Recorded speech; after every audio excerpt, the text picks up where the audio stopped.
ঠান্ডা হাওয়া বইছে। বেশ, আমি সরাইখানায় গেলাম তাহলে। হ্যাঁ,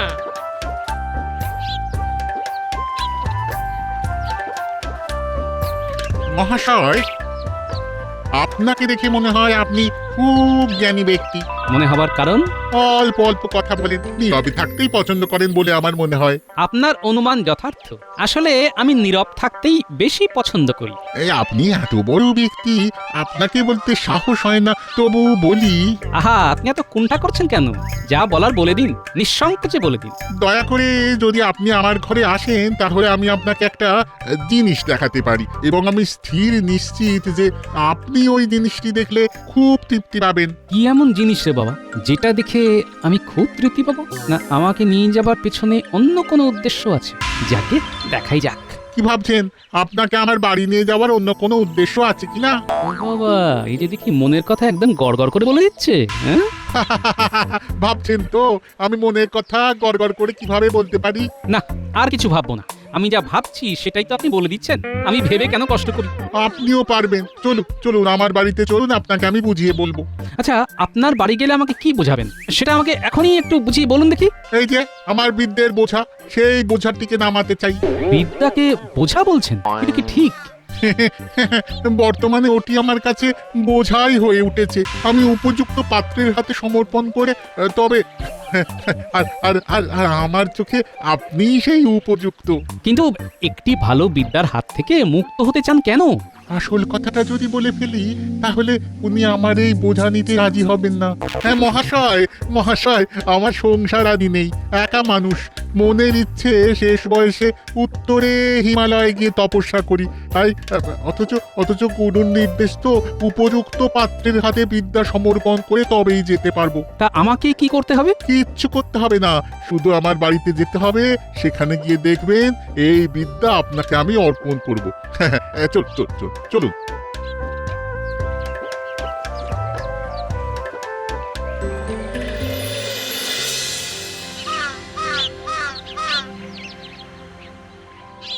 আহ, আজ কতদিন হয়ে গেল গোপাল নেই। গোপাল নেই মানে তো রান্নায় নুন নেই, পায়েসে মিষ্টি নেই। মহারাজের আদিক্ষেতা দেখে আর বাঁচি না। গোপাল ছাড়া আর যেন কেউ নেই, খালি গোপাল আর গোপাল আর গোপাল। সে এখন সবেতন ছুটি উপভোগ করছে। সেটাই তো মহারাজ বুঝতে পারছেন না। উনি ছুটি উপভোগ করছেন আর ভেবে মরছেন মহারাজ। কেউ কারো নয় মহারাজ, কেউ কারো নয়। আহ, তুমি চুপ করো তো মন্ত্রী। একটু সুযোগ পেয়েছো, অমনি গোপালের পেছনে কথা বলতে শুরু করেছো। পেরেছো কোনোদিন গোপালের মুখে মুখ লাগিয়ে কথা বলতে? গোপাল দেয় ধুয়ে আর মন্ত্রী পড়েন শুয়ে। বাবা কবি, আরে এসব কি হচ্ছে? তুমি ভুলে যাচ্ছ যে আমি মন্ত্রী। কবি, সব কি আছে যে গোপাল কথায় কথায় মন্ত্রীকে ধুয়ে দেয়, কিন্তু মন্ত্রী শুয়ে পড়ে, এটা কিন্তু সত্যি নয়। মন্ত্রী আমাদের বুক চিতিয়ে লড়ে, পারেন না তবু লড়েন। পারি না কিন্তু লড়ে যাই, আমি মন্ত্রী মশাই। হারি না তবু হেরে যাই, আমি মন্ত্রী মশাই। আমিও দেখে নেব। আমাকে এখনো চিনতে পারেননি মহারাজ। ছবল যখন দেব তখন বুঝবেন গোপাল এখন নেই। এই সুযোগটা এবার নিতে হবে। যেখানেই থাকুক গোপাল বেশ মজাতেই আছে। আপনি আপনি আপনি দাওয়াতে বসুন কেমন? হ্যাঁ, আমি বিদ্যা সমর্পণের ব্যবস্থা করছি। আচ্ছা, আপনি কি জানেন আমি কে? কি আমার পরিচয়? সব জানি।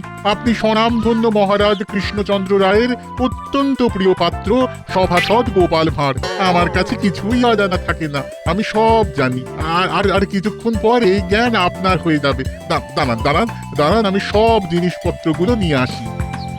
এই বিদ্যা পাবার জন্য কোনো অধ্যয়নের প্রয়োজন নেই। এটা ভাবতেই কিরকম একটা লাগছে। দিব্য দৃষ্টি পেলে মহারাজের সুরক্ষার বিষয়টা ভালোভাবে দেখা যাবে। মহারাজের সুরক্ষার বিষয়ে ভাবছিলেন না? হ্যাঁ পণ্ডিত। এই নিন, এই প্রাচীন পুঁথিটি ধরুন, এটাই সেই বিদ্যা। এবার বলুন, বিদ্যা তুমি আমার। বিদ্যা তুমি আমার। বিদ্যা আজ থেকে তোমার।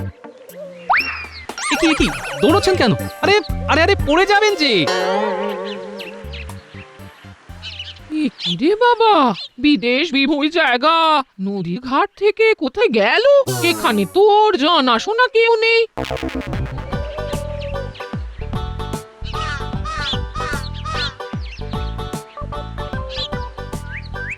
গো এত দেরি হলো? তুমি আসছো না দেখে আমি নদীর ধারে গিয়েছিলাম, সেখানে গিয়েও তুমি ছিলে না, বলে গেছিলে কোথায়?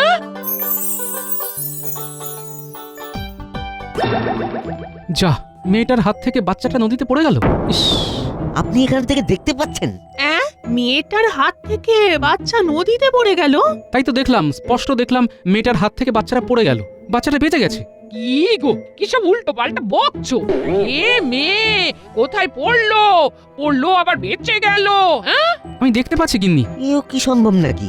সব দেখতে পাচ্ছে। দূর, ভুল আর বকছে। চলো তো আমরা আমাদের কাজে যাই। যা বলেছো।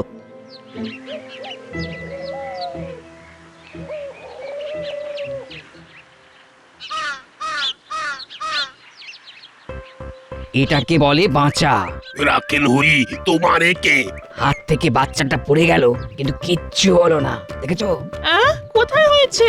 নদীতে। বাচ্চাটা হাত থেকে পড়ে গেল জলে। আমরা তো চিৎকার করে উঠেছিলাম, গেল গেল। তারপর কি হলো? মেয়েটার কি হলো? মেয়েটা ভালো আছে তো? হ্যাঁ হ্যাঁ হ্যাঁ, বেশ ভালো আছে। চাপ বাবা, ওদের আবার কি হলো? দুজনে দৌড়ে কোথায় যাচ্ছে? চলো তো দেখি।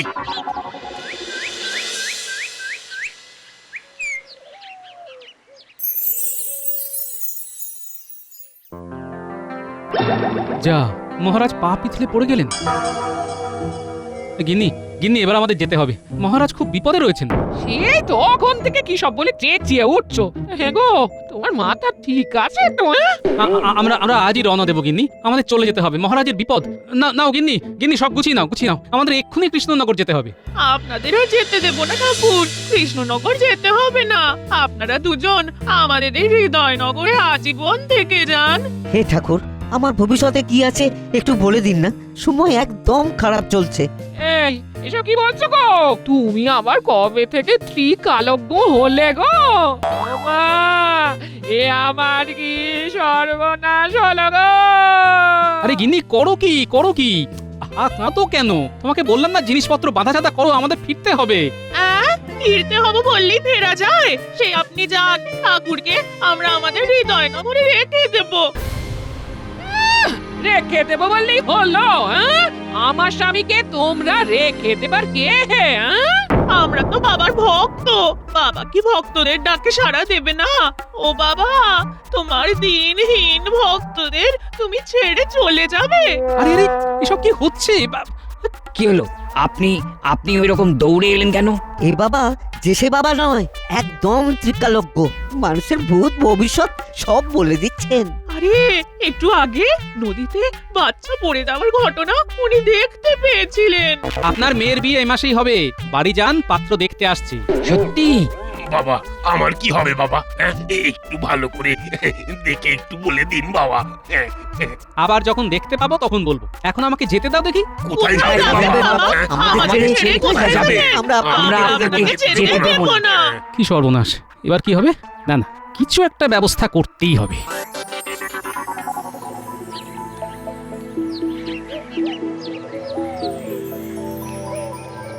ঘটা এই হলো সুবর্ণ সুযোগ। গোপাল নেই, এই সুযোগটাকেই কাজে লাগাতে হবে, বুঝলি?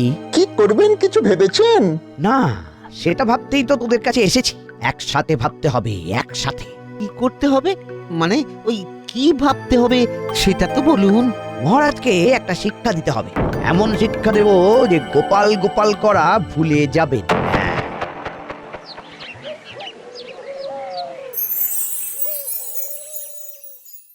আবার কি কিছু দেখতে পেলে নাকি? মহারাজের খুব বিপদ গিন্নি, আমি দেখতে পেলাম মন্ত্রী মশাই বটাঘটার কাছে গেছেন ষড়যন্ত্র করতে। না, এবার আমাকে যেতে হবে গিন্নি। যাবে তো বলছো, কিন্তু যাবে কি করে? লোকজন তো সব ঘিরে আছে, দরজা খুলে দেখো না, সবাই কিরকম তোমাকে পাহারা দিচ্ছে। হ্যাঁ, দেখি একবার।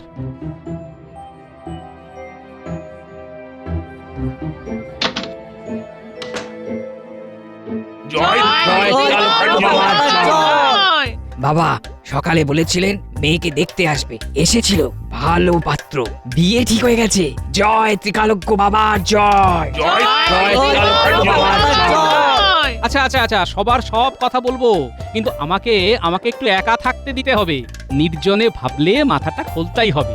তোমাদের কথা আরো বেশি বেশি ভাবতে পারবো। আমার কথাটাও ভাবেন বাবা, আমিও আপনার একটা সন্তান। আচ্ছা আচ্ছা, সবার কথাই ভাববো, আমাকে ভাববার সময় আর অবকাশ দিতে হবে তো, আমাকে একা থাকতে দিতে হবে। ঠিক আছে, আমরা কিছু সময়ের জন্য আপনাকে একা ছেড়ে দিলাম। এই এই চলো চলো চলো, সবাই চলো, বাবাকে একটু একা থাকতে দাও। গিন্নি, তোমার সব বাঁধা ছাড়া হয়েছে? ও হ্যাঁ, সব তৈরি আছে সব। চলো চলো চলো, সব নিয়ে এবার ভাগি, আর দেরি করলে বিপদ গিন্নি। এখন ভালোই ভালোই বেরিয়ে পড়লে কাল সকাল সকাল পৌঁছে যাব। হ্যাঁ চলো।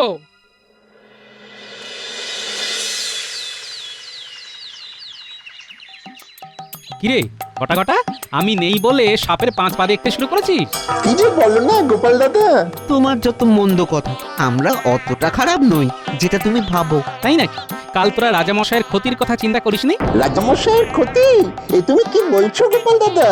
হ্যাঁ, তোমাদের গোপাল দাদা সাধারণ নয়, উনি এখন ত্রিকাল দেখতে পান। তোমাদের মনে কি চলছে উনি সব দেখতে পাচ্ছেন। হ্যাঁ, হাতি ঘোড়া গেল তল, আর মশা বলে কত জল। কি বিশ্বাস হলো না?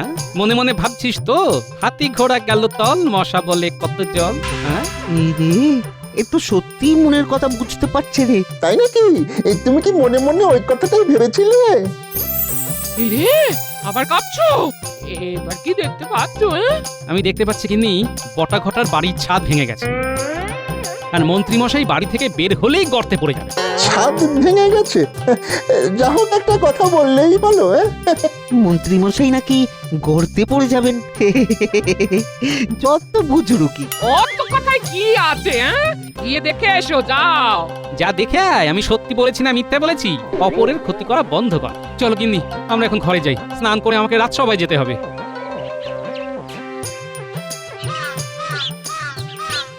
ঘটা, গোপাল দাদার কথাগুলো যেন কেমন কেমন না? গোপাল দাদা সত্যি ত্রিকালজ্ঞ হয়ে গেছে নাকি রে? ওই লাগলে তুক আর না লাগলে তাক। এই চল বাড়ি যাই, দেখি আমাদের বাড়ির ছাদ সত্যি ভেঙেছে না আস্ত আছে। চল।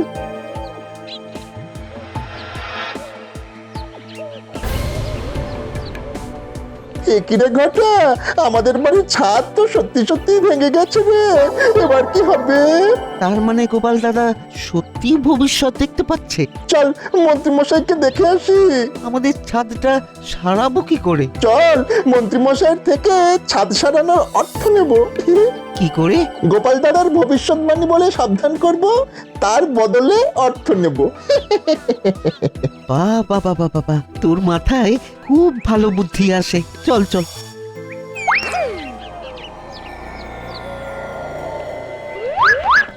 ঘটা, নে দুজনে মিলে মন্ত্রীমশাইকে ডাকি। মন্ত্রীমশাইয়ের ঘুম বড় করা। ঠিক বলেছিস, নে নে শুরু কর। মন্ত্রী মশাই, ও মন্ত্রী মশাই। এই শুনছো, তোমার বটা ঘটা এসেছে, তোমাকে ডাকছে। এই মন্ত্রীমশাই, ও মন্ত্রীমশাই, খুব বিপদে আছি, গোপাল দাদা চলে এসেছে। কি বললো? গোপাল ফিরে এসেছে এত তাড়াতাড়ি? ডাকো ডাকো ডাকো ডাকো, ওদের ডাকো। না না না, থাক থাক, আমি যাচ্ছি ডাকতে। এই কি বলছিস? গোপাল এসে গেছে? এই এত তাড়াতাড়ি তো আসার কথা ছিল না। শুধু আসেননি, দিব্য বৃষ্টি নিয়ে এসেছে। সে আবার কি? গোপাল সব দেখতে পাচ্ছে, আমাদের দেখে সব বলে দিল। বললো ছাদ ভেঙে যাবে, গিয়ে দেখলাম ছাদ ভেঙে গেছে। আমরা বাড়ি সারাবার জন্য কিছু অনুদান চাইতে এসেছি। আরেকটা কথা না বললেই নয়, গোপাল দাদা আপনার সম্পর্কেও একটা ভবিষ্যৎবাণী করেছে। কি বলেছে? বলেছে আপনি ঘর থেকে বেরোলেই গর্তে পড়ে যাবেন। যত ভুলভাল চিন্তা। গোপাল চালাকি করছে। গোপালের মাথায় কুবুদ্ধির একটা আস্ত কারখানা আছে, সেটা জানো না?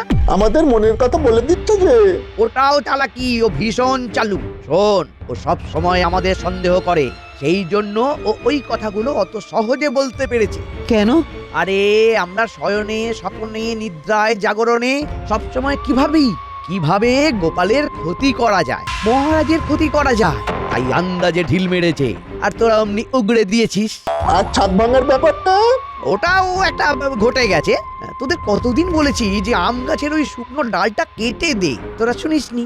সেসব ঠিক আছে, কিন্তু আমাদের ছাদটা সারাই করবার জন্য কিছু অর্থ দিতে পারেন? দেখছি এখন এই সাত সকালে অর্থ অর্থ করিস না তো। বাড়ি যা, বাড়ি যা। তোরাও বুজরুকি দিয়ে আমার থেকে মোহর বার করতে চাস? আহ, তোরা এখন যা যা যা। সে না হয় যাচ্ছি, কিন্তু আপনিও সাবধানে থাকবেন, গর্তে না পড়েন। চল ঘটা। আমাকে বোকা পেয়েছে, ওরা যা বলবে আমাকে তাই বিশ্বাস করতে হবে। গিনে গিনে, দাও দাও, বাজারে থলি দাও, বাজারটা করে আসি।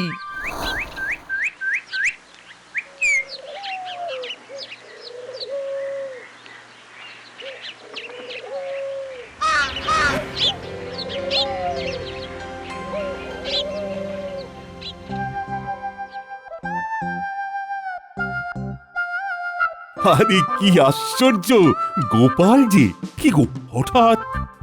কি বলবো মহারাজ, তীর্থে গিয়ে ওই কৃষ্ণনগর পিছু ছাড়ে না। সব সময় আপনাদের কথা মনে পড়ে। হঠাৎ দেখতে পেলাম আপনার বিপদ। হ্যাঁ, আমার বিপদ তুমি দেখতে পেলে? হ্যাঁ মহারাজ, দিব্য দৃষ্টিতে দেখতে পেলাম যে মন্ত্রীমশাই বটা ঘটাকে নিয়ে আপনার বিরুদ্ধে ষড়যন্ত্র করছে। তুমি দিব্য দৃষ্টি পেয়েছো?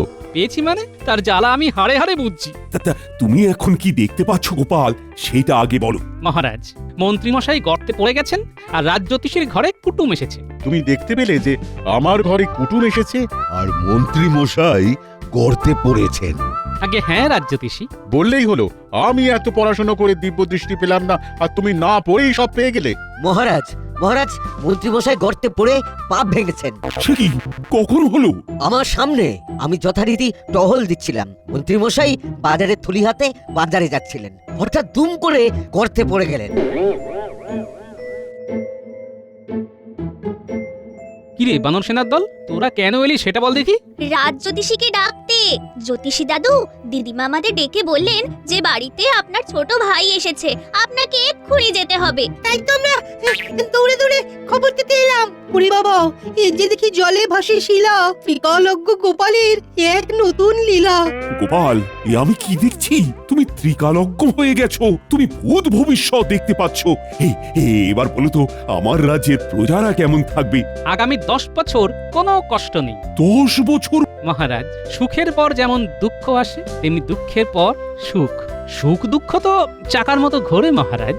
গোপাল, এই বিদ্যা তুমি পেলে কি করে? চলো, মন্ত্রীমশাইয়ের বাড়ি যেতে যেতে সব বলছি। চলো। এই বিদ্যা আমাকে পেতেই হবে, যেভাবেই হোক। রাজজ্যোতিষী, এই বিদ্যার বোঝা সামলানো চারটি কথা নয়, বুঝলেন? আপনি যদি চান আমি আপনাকে দান করে মুক্ত হব, কারো ভবিষ্যৎ দেখে আমার লাভ নেই। ওরে বাবা, তুমি তো আমার মনও পড়তে পারছো। সব ঠিক আছে রাজজ্যোতিষী, কিন্তু একটা কথা মনে রাখবেন। কি কথা? এই বিদ্যা সার কথা, লোভে পাপ, পাপে তাপ, বাপরে বাপ, মাথায় সাপ। কি যা তা বলছো? সেটা ভবিষ্যৎই বলবে। আগে চলুন মন্ত্রীমশাইকে দেখে আসি, তারপর আপনার হাতে আমার এই বিদ্যের বোঝা সমর্পণ করব।